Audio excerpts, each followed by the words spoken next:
it's your buddy Peace and Harmony with you here today. We're going to focus in on really a nice section of the recovery journal, and that is some open-ended questions to help you open up and explore and get to know the real you, the real voice, the real dreams, the real desires, to help break through those self-limiting beliefs.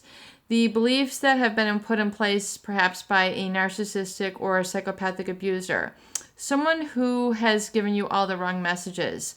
Someone in essence who has told you that you weren't good enough, that you were wrong, that you were dirty, that you were subject to a lot of criticism and victimization because you had been projected on as perhaps filled and projected with a lot of hostility, resentment, anger, things and emotions and messages that you did not deserve, negativity that you had absorbed, and furthermore became part of a mood, became part of a pervasive mood, and created a lot of emotions and thoughts that tend to play around that, and that eventually became a personality or a personality reaction within you or a defense mechanism within you that has become hindering to really your best interest, your strength, your talent, your true inner core, the person who you really are, and didn't get a chance to become, or experience because you were surrounded by the hostility, angers, insults, and subjugation of a narcissist or psychopathic abuser. So I want to go through some open-ended questions with you here today. And if you like, get out your recovery journal, get out a pen and get out some paper and write the first 5, 10, 15, 20 things that come to mind as I ask you these questions. And this is stream of consciousness. This is just an open-ended list for yourself, for you to get to know yourself a little bit better, for you to know the real you that is lurking underneath the surface, that is just pining for expression, that is yearning to be embraced, that is yearning to be acknowledged, attended to, and seen and witnessed and acted upon, most importantly. And when it comes to being empowered, action is paramount, the words of the great Napoleon Hill. You need to take action. You need to not only have a voice, you need to have the emotional backing for yourself. You need to have the self-belief. You need to have the self-trust. You need to get rid of the doubt and the, I call the inner critic that has been implanted in you and put in place by the words, treatments, and behaviors of a narcissist or psychopathic individual. Basically, that you experience vicariously through being around these types of individuals for certain lengths of time. And especially after you have gone through the love bombing, devaluation, and discard phase, these feelings can be quite profound. So, and I really want to help unearth these in you and help basically to create a little bit of a breakthrough, create a little bit of an opening in your heart, create a little bit of an opening in your mind, and help you to become more receptive to the real you so you can go after really your life now. It's very important for you to be able to let go of this abuse, the feelings that have held you back, the negativity, the shame, the embarrassment, the guilt, obligation that had been used to control you, and release those and let those go, and now embrace the real you, the authentic you. And so my question for you is this: if I weren't feeling so guilty, I would really love to. If I didn't have so much guilt in my life, I would really love to move to. If I didn't have so much guilt holding me back in my life, I can really see myself. So these are some open-ended questions. Where would you like to move? Where would you like to go? What would you like to see? What would you like to explore? What would you like to feel? What would you like to feel about yourself? Who would you like to become? If you weren't feeling so afraid, what would you really like to become? If you weren't so held back by guilt and shame, what would you really like to have in your life? What would you really like to become? What would you really like to do? What would you really like to learn? What would you really like to experience? How would you like to look?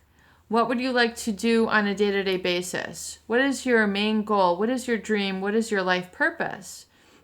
If If feeling held back by insults and derogatory looks weren't such an issue for you, what would you really like to become in your life? Where would you really like to go? What would you like to do? What would you like to be? What would you like to do? What would you like to have? And furthermore, if you weren't having to defend and justify yourself all the time to a narcissist or a psychopathic abuser, what would you be able to stop doing finally?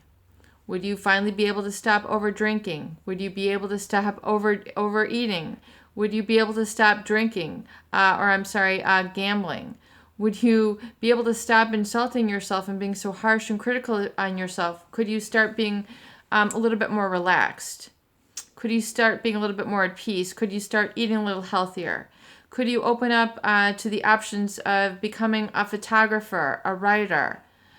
Could you be a bicyclist? Could you be an expert walker? Could you go on different walks? Could you dress in more fit and flattering styles to you? Could you now become a little bit more attractive to yourself? Now that you embrace your true love, your true desires, could you really begin to become acquainted with yourself and furthermore acquaint yourself with others who have the same interests? So maybe you really truly have a passion for fitness and you didn't even know it because you were insulted. I know in my own life there was an opportunity when I had to go skiing and I was all dressed up. I had the gear on. I had my hair braided. I had my hat out. And I basically got my head clobbered into the front of a door for looking ready to go skiing. Basically, I just had my head, held and pushed into a door, because I was being myself. So I got punished, basically, with a big knot on my head, and yelled at and terrorized and not protected for basically trying to go out and enjoy a sport called skiing, downhill skiing. So it was literally beat into me that I was not good enough to enjoy life in a free manner. And this goes, and I don't talk too much about my story here. And if that is important to you, if it'll help you feel less alone, I certainly can.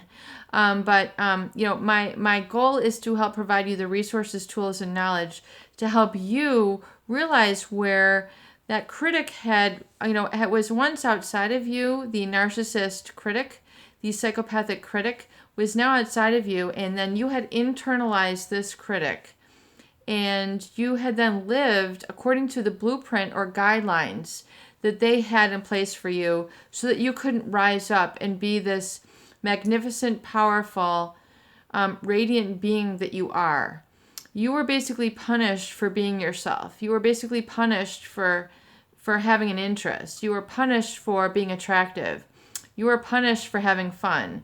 You were not protected when, in the terms of this abuse. You didn't know how to protect yourself. You didn't have the boundaries in place. You didn't have the tools, and I don't want to say there was the naivete, but this is not taught in schools, how to protect yourself against a narcissist.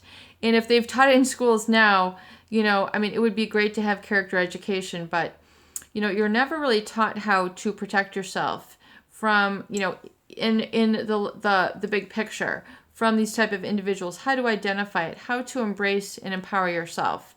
So it's very important, and I feel that I want to help you develop this part of the section of your recovery journal.